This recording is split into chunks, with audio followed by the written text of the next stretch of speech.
देखिए ये सब क्रिटिसिज्म का टॉपिक है और पहले एक बार हम ये सब लोड कर चुके हैं विकास के साथ, लेकिन हैक हो गया है तो फिर दोबारा कर रहे हैं। ओल्ड टॉपिक से ये सब। अब देखिए, the definition of a poem by I A Richards, ऐसे है और ये मॉडल आंसर इसलिए लिख सकते हैं। क्वेश्चन नंबर देना है, the definition of a poem is a literary essay by I A Richards. Literary essay साहित्यिक लेख है ये, तो ये क्रिटिसिज्म चैप्टर में आता है। और आई ए रिचार्ड्स का 1893 टू 1979 जन्म मरण देते आ जाता है, नहीं याद हो तो मत दीजिए। अब आई ए रिचार्ड्स लिटरेरी क्रिटिक, देखिए आलोचक क्रिटिक, एंड एन एजुकेटर, शिक्षक भी है, बहुत स्टूडेंट को पढ़ाए हैं, बहुतों को पढ़ाए हैं। ये is called the father of new criticism. देखिए नया वर्ड है, सो सीखिए न्यू क्रिटिसिज्म क्या भला है, उसको फादर का क्रिटिसिज्म यही शुरू किए हैं न्यू आई ए रिचार्ड और टी एस एलियट। ही मना I A Richard was the first to study literary criticism as a science. Literary criticism को साइंस के रूप में अध्ययन किए, एकदम बारीकी से, साइंस में जैसे बारीकी से अध्ययन होता है उसको किया। He did is experiment in his English classroom, और अपना एक्सपेरिमेंट क्या किए, क्लासरूम में करते थे, अपने विद्यार्थियों के साथ कुछ एक्सपेरिमेंट करते रहते, कुछ कुछ हम भी करते हैं, तो क्लासरूम में एक्सपेरिमेंट करते थे। His book practical criticism is the result of the experiment, और जो एक्सपेरिमेंट किए थे उसका निष्कर्ष कहाँ निकला गया है, प्रैक्टिकल क्रिटिसिज्म, नामी किताब है प्रैक्टिकल क्रिटिसिज्म। आई रिचार्ड्स ऐसे defines poetry as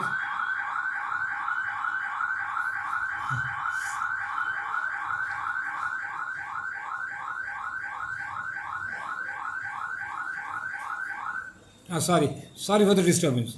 I. Richard defines poetry as a group of words that evoke a particular experience. शब्दों का समूह जो एक खास अनुभव उत्पन्न करता है, कविता उसी की डिफिनेशन। तो अलग अलग लोग कविता का अलग अलग डेफिनेशन दिए, घबराना नहीं है, इनका एक definition.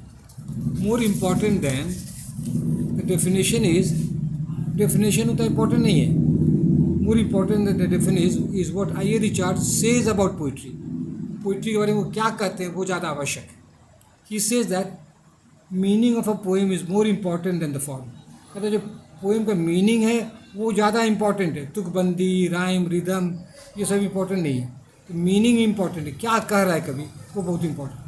Meaning of a poem is more important than the form. Form है ना, सोनेट है, तुकबंदी है, ये सब है उसको फॉर्म इम्पॉर्टेंट नहीं है, इम्पॉर्टेंट क्या है, meaning. Without good idea the form becomes meaningless cage. तो यदि विचार उच्च नहीं है तो ये फॉर्म क्या पिंजरा है जिसका कोई अर्थ ही नहीं है, मीनिंगलेस केज, बंधन है। फॉर्म में तो बंधन होता है ना, तो बंदी होता है, ये सब होता है। तो यदि मीनिंग नहीं है तो बेकार का ये पिंजरा है, मीनिंगलेस, निरर्थक।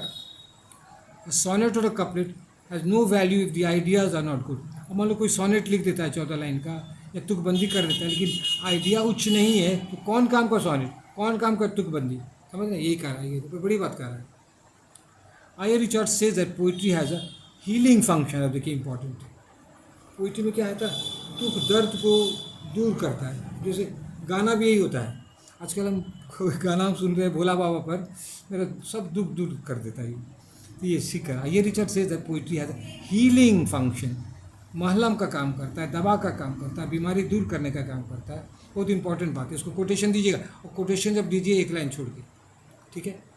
Poetry help the mind to get peace, कविता से मन में शांति मिलती है। Burning example is Tennyson's In Memoriam. देखिए कि बहुत इंपॉर्टेंट बात है, कहता है शांति कविता देती है, और ज्वलंत उदाहरण है टेनिसन के In Memoriam. This poem help Tennyson to gain peace of mind after the death of his bosom friend Hallam. तो टेनिसन जो कवि है, उसका जिगरी दोस्त हैलम समुद्र में डूब के जवानी में मर गया, तो ये कविता लिखने पर उसको कुछ शांति मिली। देख रहे हैं, इन मेमोरियम देने लायक एक एग्जाम्पल है। तो कविता से लिखने से, पढ़ने से दुख दूर होता है, ये कहता है। हिस्ट्री में थैंक यू जानू। I A Richards definition of poetry goes against Eliot's the frontier of criticism. देखिए दो आलोचक में टकराव है, वो आलोचक में टकराव होबे करता है, डिफरेंस ऑफ ओपिनियन होबे करता है, और हमको आपको घबराना नहीं है, दोनों का विचार को प्रस्तुत कर देना। देखिए दोनों में क्या टकराव है, ये दोनों में टकराव। Eliot wants to keep away from psychology in literary criticism. Eliot क्या कहता है, साहित्यिक आलोचना में साइकोलॉजी को मत लाइए, मनोविज्ञान अलग सब्जेक्ट है, साहित्य अलग सब्जेक्ट है, दोनों को मिलाइए नहीं। But by using psychology I A Richard increases the value of criticism.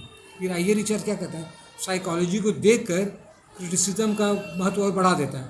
हमारे कवि के साइकोलॉजी को हम समझेंगे तो कविता को और डीपली हम लोग समझ सकते हैं।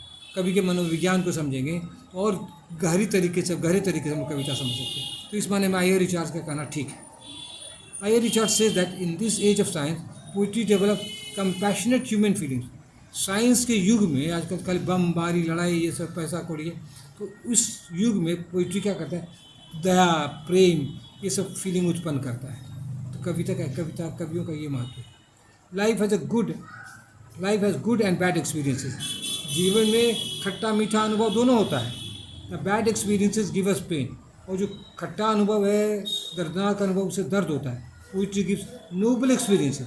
देखिए कविता में क्या है, उच्च विचार आते हैं, उच्च विचार कविता में आते हैं।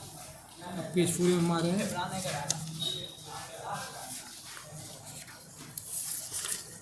A noble experience, the noble experiences remove our pain। और उच्च विचार करने से ना तो पर्सनल दुख दर्द खत्म हो जाता है।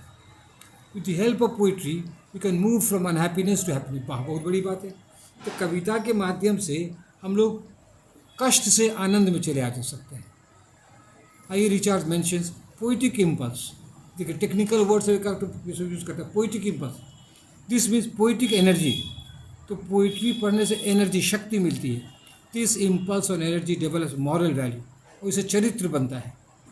Poets and lovers of poetry are generally man of character. देखिएगा जो कवि हैं, जो कविता पढ़ने वाले हैं, उनका चरित्र प्रायः ऊंचा होता है, वो चोर बदमाश नहीं होते हैं। ठीक है, अब लास्ट पैराग्राफ है important. The greatness of I A Richards is that he has introduce psychology in literary criticism. इनकी मान्यता क्या है, ये साइकोलॉजी भी ला दिए हैं साहित्यिक आलोचना में, literary criticism. His criticism therefore is deeper than the criticism of T S. Eliot. T S. Eliot अपने महान कवि हैं, नोबेल लॉरिएट हैं, बहुत बड़ी किताब लिखे हैं, वेस्ट हैं, लेकिन इस क्रिटिसिज्म के माने में आई ए रिचार्ड और डीप चला गया है, क्योंकि वो अपने क्रिटिसिज्म में साइकोलॉजी, मनोविज्ञान को इंट्रोड्यूस ला दिया है। ठीक है, दैट्स ऑल, थैंक यू। और मेरा व्हाट्सअप नंबर दे रहे हैं, क्योंकि हम ना मैसेज हम नहीं पढ़ पाते आपका बढ़िया से, छोटा में। मेरा व्हाट्सअप नंबर है 9430428483। Professor BK Mishra, retired. That's all, thank you.